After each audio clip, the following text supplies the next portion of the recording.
Fala pessoal, tudo bom? Aqui quem fala é Evandro Lima e hoje vamos falar de um dos nomes mais importantes da nossa sociedade, tanto médica quanto psicológica. Já advirto aqui que os nomes que eu vou trazer são muito complexos e muito difíceis de falar. Além de eu posso estar equivocado ao falar sobre esse nome, talvez, num contexto, porque não é o nosso, tá? Então, vamos lá.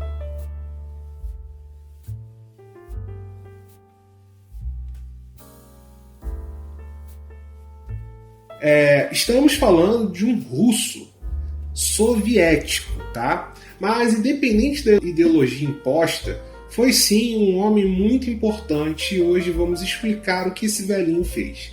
Mas antes, já deixa seu like e se inscreva no canal para podermos cada vez mais crescer. Muito obrigado por a gente já estar alcançando marcas absurdas e só aguardo que vocês tragam mais pessoas para o nosso canal para poder falarmos mais de psicologia. Hoje nós estamos inaugurando o nosso Pix, tá? Então eu já vou deixar aqui, tá, o nosso Pix para você fazer a sua contribuição para estar nos ajudando a manter o canal e fazermos esse canal trazer mais e mais conteúdos, tá? Seu apoio é muito importante para a gente. Ivan Petrovich Pavlov nasceu numa aldeia chamada Ryazan, que fica na região ao leste da antiga União Soviética, no dia 26 de setembro de 1849, onde seu pai, Peter Dryatich Pavlov, foi padre, um sacerdote ortodoxo que nessa pequena aldeia, ele ficou junto com sua esposa, né, a mãe de Pavlov, que era uma simples doméstica. Sendo educado na própria igreja de seu pai, e lá ele acabou estudando teologia. E foi até, de uma certa forma, influenciado a seguir os passos do pai, já que ele seria irmão mais velho de 11 filhos. Ele ajudava nas tarefas domésticas da mãe, além de cuidar dos irmãos. Mas ele também fazia coisas como jardinagem, andar de bicicleta, remar, nadar, entre outras coisas. Sendo capaz de ler aos 7 anos, nessa época ele ficou muito ferido devido a um acidente. E por conta disso ele não pôde começar a escolaridade normal. E acabou-se começando somente com 11 anos de idade. Ele concluiu seus estudos com 21, onde ele saiu da aldeia e foi estudar na Universidade de São Petersburgo. Lá, em 1870, Pavlov estudou física e matemática, para enfim estudar ciência natural, tendo como seu maior professor o Dr. Vladimir Bezhterev, um grande neurologista, neurofisiologista e psiquiatra russo. Em 1879, ele já estava formado na Academia Militar de Medicina. E em 1881, ele se casa com Serafina Vassiliensa Karkeskava, uma professora, filha de um médico na frota do Mar Negro. Infelizmente, ela teve um aborto, mas depois eles tiveram mais 5 filhos. Virnik, que faleceu subitamente quando criança, Vladimir, provavelmente recebendo um nome em homenagem ao seu professor, Viktor Vsevolod e Vera, todos com a inicial V. Parece que ele gostava muito dessa letra. Em 1883, ele finalizou o seu doutorado na Academia de Cirurgia Médica e se mudou para a Alemanha, onde ele estagiou de 1884 a 1886, onde nesse período ele estudou no laboratório de Heidenheim, na digestão dos cães e por conta disso, especializando na famosa Bolsa de Heidenheim, ou Bolsa de Pavlov. No final de 1886, ele retorna à Rússia, em busca de uma nova posição profissional, sendo rejeitado pela própria faculdade que o formou. Ele também rejeitou 2 cadeiras, uma na faculdade de Tomsk, na Sibéria, para se tornar professor de farmacologia, e outra na cidade de Varsóvia, na Polônia. Somente em 1890 são chamados para a Academia Médica Militar, na posição de farmacologia também. Ele trabalhou em sua cadeira por 5 anos. Em 1891, ele enfim foi chamado para a Faculdade de São Petersburgo Enfim, trabalhar também na cadeira que ele queria, na fisiologia, no Instituto de Medicina Experimental, onde investiu seus estudos na fisiologia da digestão, um método cirúrgico no experimento com uso de fístulas, onde permite as funções de vários órgãos a serem observados sob condições relativamente normais. Devido a esse novo método, abriu portas para muitas outras coisas no mundo da fisiologia. E em 1895, ele já tinha grande importância no setor, e fazendo várias palestras sobre o tema, então ganhando notoriedade. Em 1897, em uma de suas palestras, foi publicado o título de uma das suas maiores obras. E vamos lá pelo nomão. Lectise o Rabot Glavinlit Pisteveratiletes Zeles. Vou confessar que eu posso estar falando totalmente errado aqui, tá? Então, eu vou colocar aqui o nome certinho para vocês entenderem. Essa pesquisa levou, logicamente, a criar uma ciência de reflexos condicionados, dando atenção ao fenômeno de secreção psíquica, que é causada por estímulos de comida a uma distância a partir de um animal. Em 1903, no 14º Congresso Internacional de Médicos em Madrid, Pavlov leu o artigo sobre psicologia experimental e psicopatologia dos animais. Nesse documento, a definição dos reflexos condicionados, entre outros, foi determinada e se mostrou que um reflexo condicionado deve ser considerado tanto um fenômeno psicológico fundamental quanto fisiológico. Em 1904, ele ganhou o Prêmio Nobel pelo seu achado e estudo na fisiologia. Em 1905, ele estabeleceu a ideia de que qualquer agente externo poderia, por coincidência, num reflexo normal, tornar-se um estímulo condicionado para a formação de um novo reflexo condicionado. Esse postulado foi chamado de condicionamento clássico. Em 1907, ele foi condecorado na Academia Russa de Ciências e, no mesmo período, ele se concretizou na sua real pesquisa sobre períodos cerebrais a partir do condicionamento clássico. Em 1910, ele começa a montar seu próprio laboratório, que vai terminar em torno de 1925, se tornando um dos mais bem equipados do mundo. Em 1912, ele recebe o doutorado honorário da Universidade de Cambridge, o que vai ocorrer em vários outros lugares por meio da Sociedade Científica da época. Em 1915, ele foi renomado e premiado pela Academia de Medicina de Paris, com a Ordem da Legião da Honra, uma condecoração criada no dia 20 de maio de 1802 por Napoleão Bonaparte, que recompensava os méritos civis ou militares da nação. Seria uma ordem máxima francesa da época até os dias de hoje. Na época, a França era o berço da civilização científica, junto com a Inglaterra. E para Pavlov, era uma vitória, não só do seu esforço, mas também por sua nação, abalada pela guerra que assolava o mundo. Lembrando aqui que a Primeira Guerra Mundial começa em 1914 e vai até 1918. Logo, um russo recebeu uma condecoração por um país rival. Eu acho que esse cara zerou a vida como ninguém. Após a Primeira Guerra acontecer, em 1921, agora após a Revolução de Outubro, ou também chamada de Revolução Vermelha, Lenin assina um decreto especial reconhecendo os excelentes serviços científicos do acadêmico Pavlov, que seriam de grande importância para a classe trabalhadora para todo o mundo. Esse movimento fez com que o Partido Comunista emergisse Pavlov como uma figura de grande importância, e assim ir limitando a investigação científica.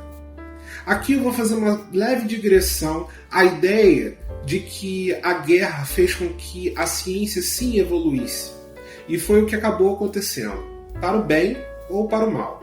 Nesse mesmo ano, a revista Science criticou o trabalho do russo, levantando preocupações sobre o ambiente em que esses experimentos eram realizados. Em relatório, Herbert George Wells, um famoso escritor britânico, e membro da Sociedade Fabiana, afirmou que Pavlov cultivava cenouras e batatas em seu laboratório, como forma de passatempo, e fazia reuniões uma vez por semana para falar sobre temas como psicologia, o que ocorreram até o dia do seu falecimento. Em 1923, ele afirmou publicamente que não iria sacrificar uma parte de um animal a fim de um experimento que estava realizando na Rússia. Em 1927, ele escreve a Stalin, protestando contra o que estava ocorrendo com os intelectuais russos, alegando vergonha de ser de seu país de origem. Já em 1934, após a morte de Sergei Kirov, o líder da facção bolchevique, ele escreveu várias cartas para Vyacheslav Mikhailovich Molotov, um ex-ministro das Relações Exteriores da União Soviética. E sim, foi tirado dele o famoso coquetel Molotov, uma arma criada na Segunda Guerra devido a um pacto de não agressão ocorrido pela União Soviética e os finlandeses, que sofreram muito por isso. Por serem de menor número, criaram em forma peculiar de um ataque um explosivo criado e dado o nome de Molotov, que na época era responsável pelo pacto não ocorrido. Pavlov sempre pedia a Molotov uma reconsideração a essa situação, já que ele conhecia pessoas que infelizmente acabaram por participar da Segunda Guerra Mundial, que começou 3 anos após a morte de Ivan Pavlov, que morreu em Leningrado, a atual São Petersburgo, no dia 27 de fevereiro de 1936. A maioria dos trabalhos de Ivan Pavlov estão concentrados na área da fisiologia. E como nós somos psicólogos, já advertimos que podemos faltar com qualquer informação base e já pedimos desculpas para quem é da área pela falta de informações. Pavlov contribuiu e muito com diversas áreas como psicologia e neurologia, e em sua maioria eram pesquisas envolvendo temperamento, condicionamento e ações reflexas involuntárias. Outros trabalhos importantes foram seu experimento sobre digestão, o que ele desenvolveu por 12 anos. Ele se concentrou em como alterações da pressão arterial sobre várias condições e como atividade cardíaca era regulamentado. E ele viu que a pressão sanguínea de cães em seu laboratório quase não mudou. Se eles foram alimentados com comida seca ou quantidades excessivas de caldo de carne, Pavlov observou fibras especiais chamadas nervos, que levam sensações e criam movimentos em todo o corpo. Suas observações o levaram a afirmar que o ritmo e a força de batimentos cardíacos é regulada por 4 fibras nervosas específicas. E agora, geralmente, aceitamos que os 2 nervos, o vago e o simpático, produzem os efeitos sobre o coração que Pavlov notou. Numa segunda fase dos experimentos, ele se concentrou nos nervos que dirigem as glândulas digestivas. Ele descobriu os nervos dos pâncreas, que controlam o fluxo da insulina. A insulina é uma substância que regula a digestão dos amidos e dos açúcares. Pavlov descobriu que os nervos controlam as glândulas gástricas, ou o estômago. Para esse trabalho, Pavlov recebeu o Prêmio Nobel em 1904 em Fisiologia ou Medicina. Mas por que esse cara que teve uma relevância na medicina, na União Soviética e em muitos outros lugares foi tão importante para a psicologia? A resposta está na ideia do condicionamento clássico. Esse condicionamento consiste em um estímulo gerando uma resposta. Para isso, Pavlov escolheu uma resposta biológica animal. Estímulos são ações, eventos ou starts que geram respostas, que seriam reações desses estímulos. O melhor estímulo para gerar uma resposta biológica a um animal seria a carne. Para um cachorro, por exemplo, uma carne, um estímulo, gera uma resposta animal que seria a saliva. Isso é bem óbvio, porém, durante o estímulo natural, ou que a gente chama de inconsciente, é gerado também estímulos neutros. Estímulos neutros são ações que nada têm importância para gerar uma resposta biológica. Logo, um estímulo neutro aqui pode ser, por exemplo, uma sineta. Toda vez que a sineta de Pavlov tocava, ele colocava uma carne na frente do cachorro e logo gerava uma resposta, a saliva. Durante o processo, Pavlov testou várias vezes e algumas vezes ele não colocava a carne. Logo, o cachorro não salivava ao ouvir a sineta. Ele precisou desenvolver então um condicionamento, onde diversas vezes esse processo ocorreu, até que, ao tocar a sineta sem a carne, o cachorro também gerava saliva. Mas o que isso tem a ver com a psicologia? Bom, esse estímulo incondicionado todo ser humano também tem.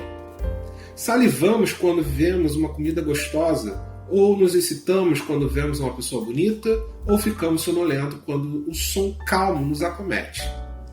Esses efeitos podem ser condicionados a outras situações não estimulantes, gerando em você um tipo de resposta natural, como por exemplo, propagandas onde você vê uma pessoa bonita que te gera uma excitação. Unido a uma marca de um produto, pode gerar em você, toda vez que você vir aquela marca, o mesmo tipo de excitação. Assim também como você ouvir um tipo de som que te gera sonolência. Unido a um filme, às vezes só assistir o filme pode te gerar também sonolência.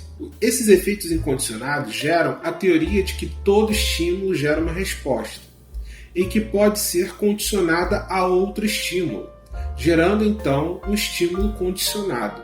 Existem condicionamentos onde ocorrem por toda a nossa vida, como por exemplo, faixa de pedestres, ou placas de sinalização, ou propagandas, ou cores de certa marca de comida, até mesmo o tipo de roupas podem gerar respostas condicionadas. Quem aqui já viu pessoas, por exemplo, com um jaleco de médico e ficou até com medo de trocar uma palavra com aquela pessoa? Isso chamamos de síndrome do jaleco branco. Essa síndrome só ocorre por conta do condicionamento clássico pavloviano. Porém, neste caso, esse efeito não necessariamente é biológico. E isso vai ser dito por um outro autor futuramente que vamos trazer. Mas isso é para um outro quem foi. Bom, gostou do vídeo? Foi muito difícil de fazer esse vídeo, gente. Por favor, dê seu like, tá? Compartilha, ajuda a gente a manter o nosso pique, tá? A gente agora tem o nosso Pix, que vai deixar aqui na descrição, e também vai estar aqui para você usar o QR Code, tá? Ou o númerozinho aqui para você fazer o Pix pra gente, tá? E ajude a gente. Precisamos desse seu apoio. Um valor irrisório já ajuda bastante, tá bom? E nos vemos no próximo vídeo, né? E a gente tem outros vídeos aí, fizemos vários vídeos no mês de maio, então dá uma olhada aqui, a gente gostaria muito que você visse os nossos vídeos, tá bom? Grande abraço e até a próxima.